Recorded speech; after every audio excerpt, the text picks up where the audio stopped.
जगद्गुरु संत श्री तुकाराम महाराज गाथा अभंग 218।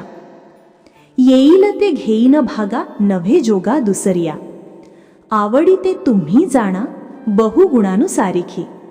मज घेती डांगवरी सवे हरी नसलिया, तुका म्हणे राभवा देवा करीन सेवा सांगितली। चरण 1 मध्ये सांगतात, येईल ते घेईन भागा नभे जोगा दुसरिया।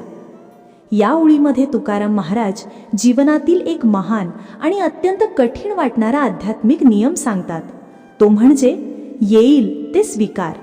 ते म्हणतात की माझ्या कर्मानुसार, माझ्या नशिबानुसार, माझ्या पूर्वसंचितानुसार जे काही माझ्या वाटेला येणार आहे ते मी पूर्ण समाधानाने कोणतीही तक्रार न करता घेईन। मानवी जीवनातील बहुतांश दुःख हे मला का मिळालं या प्रश्नातून निर्माण होतं। पण संत म्हणतात, जर परमेश्वराच्या इच्छेवर पूर्ण विश्वास असेल तर तुम्ही मिळालेलं सुख असो किंवा दुःख, अपमान असो किंवा मान, सर्व काही सहज स्वीकाराल। नभे जोगा दुसरिया या वाक्यात संत आणखी खोल तत्व मांडतात। याचा अर्थ दुसऱ्याची वाट चोरणे, त्याच्या सुखावर डोळा ठेवणे, त्याचा हक्क काढून घेणे हे अधार्मिक आहे। कधी कधी माणूस स्वतःच्या नशिबावर दुर्बल, कमी वाटू लागतो आणि मग तो दुसऱ्याच्या वाटेवर डोळा ठेवतो, परंतु ते दैवी मार्गापासून दूर नेणार आहे। तुकाराम महाराज सांगतात की देवाने प्रत्येकाला त्याच्या क्षमतेनुसार आणि कर्मानुसार वाट दिली आहे। दुसऱ्याचे हक्क पाहू नका, आपल्या नशिबात जे येईल तेच खरे तुमचे आहे। ही ओळ आपल्याला शिकवते सुंदर स्वीकार, नम्रता आणि न लोभ करणे। चरण 2 मध्ये सांगतात, आवडीते तुम्ही जाणा बहुगुणानुसारिखी। या ओळीत तुकाराम महाराज महान भक्तांची महती सांगतात।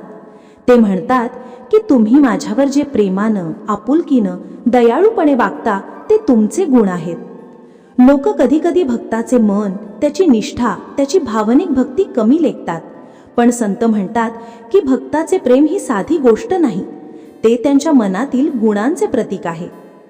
बहुगुणानुसारिखी म्हणजे तुमच्यात अनेक गुण आहेत, करुणा, नम्रता, आपुलकी, समर्पण, सेवावृत्ती, आणि त्यामधून तुम्ही देवाशी जोडलेले आहात। संत तुकाराम भक्तांना हे नम्रतेने सांगतात की तुम्ही माझ्याशी उत्तम वागत आहात म्हणून मी महान नाही, उलट तुमच्या मनातील संस्कार, तुमच्या चांगुलपणामुळे तुमचे प्रेम इतके स्वच्छ आहे। ही ओळ माणसाला शिकवते की दुसऱ्याचे गुण ओळखणे, कौतुक करणे आणि त्याला मनापासून मान देणे ही देखील एक मोठी आध्यात्मिक कृती आहे। ज्याच्या मनात गुण आहेत तोच खऱ्या अर्थाने देवाच्या मार्गावर चालू शकतो।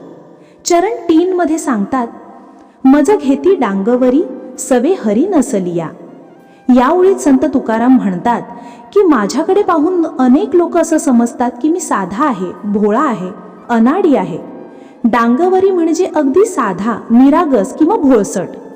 लोकांच्या दृष्टीने तो कदाचित एक सामान्य माणूस असेल, परंतु संत म्हणतात लोकांना काय दिसतंय त्याला महत्त्व नाही, महत्त्वाचं हे आहे की माझ्या अंतःकरणात हरी आहे।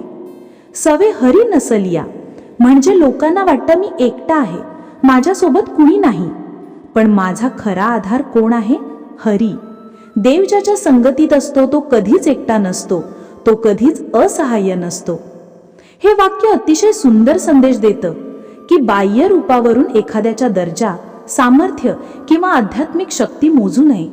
अनेकांना बाहेरून काहीच दिसत नाही, पण त्यांच्या अंतर्यामामध्ये देवाचा साक्षात्कार असतो। लोकांचं मत हे तात्पुरतं असतं, दैवी शक्ती मात्र अढळ असते। चरण 4 मध्ये सांगतात, तुका म्हणे राभवा देवा करीन सेवा सांगितली। शेवटच्या ओळीत तुकाराम महाराज पूर्ण समर्पणाचा मंत्र देतात। ते म्हणतात, देवा मला राबव, तू सांगशील ते काम मी करीन, माझ्याकडून सेवा करून घे। हे अतिशय शांतिकारक, आनंददायक आणि नम्रतेने भरलेलं वाक्य आहे। संत इथे सांगतात की मला माझी इच्छा महत्वाची नाही, देवाची इच्छा महत्वाची आहे। जीवन देवाची सेवा करण्यासाठी मिळालंय।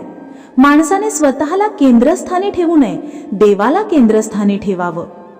करीन सेवा सांगितली म्हणजे मला काम दे, जबाबदारी दे, मी तुझाच आहे, तुझ्या मार्गाने चालीन। हे पूर्ण समर्पण आहे आणि हेच भक्तीचं खरं स्वरूप। या ओळीचा अर्थ असा की मानव हा देवाचा सेवक आहे. देव जेव्हा राबवतो तेव्हा मन शुद्ध होतं, अहंकार नष्ट होतो आणि माणूस खरी शांती अनुभवतो. सुंदर शिकवण. अभंग 218 आपल्याला 3 मोठे धडे शिकवतं. 1. जीवनात जे येईल ते शांतपणे स्वीकारण्याची कला. नंबर 2. दुसऱ्याच्या वाटेवर डोळा न ठेवण्याची नम्रता. आणि नंबर 3. देवाच्या इच्छेवर पूर्ण समर्पण ठेवण्याचा मार्ग. लोक आपल्याला कसे बघतात त्यापेक्षा महत्त्वाचं हे आहे की आपल्या अंतःकरणात देव आहे का नाही. देवाची सेवा, भक्ती, कृतज्ञता आणि समाधान ह्याच गोष्टी जीवन सुंदर बनवतात.